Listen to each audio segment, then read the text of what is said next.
pozdrav svima ljudi, dobrodošli u novi klip na kanalu Družine, ja sam Leke, sa mnom Miksa. Ćao. On je malo prekupio Pentakill Sonu koja je nevjerovatno izgleda, ali evo, ja sam odlučio da trošim... Ja hoću da kupim još 2 skine, jer ću sad da skupljam cijele nedelje pare da bih kupio. Evo, imam ovdje još 263 RP-a, imam kutiju. I sad ću da otvorim kutiju.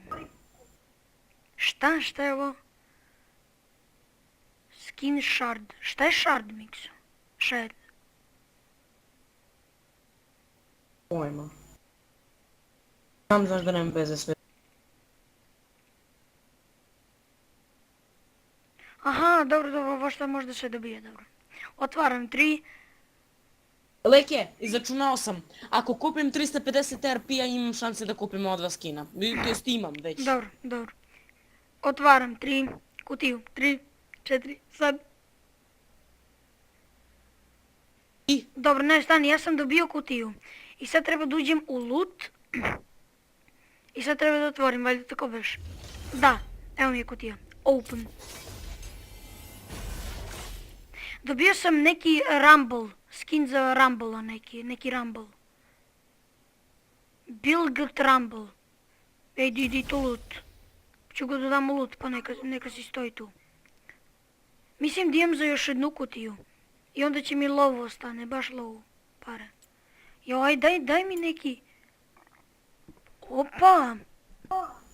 Da. A, ne. Neću ja da dajem Orange Essence.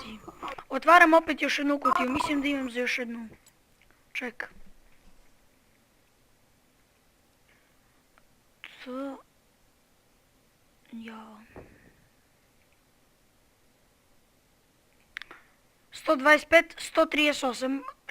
Imam da kupim još jednu kutiju i ću imam još malo RP-a. Ali dobro, kupujem. 125. Dom. Ja skupljam cijele nedelje pare. Znači, Loot. da neću dede, ništa. Mikso, otvaram kutiju. Bam. Ajde.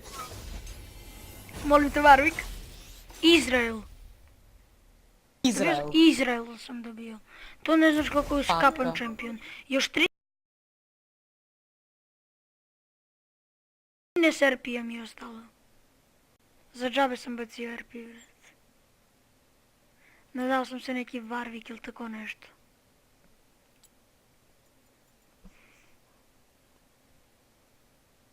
Imam 3 key fragmenta.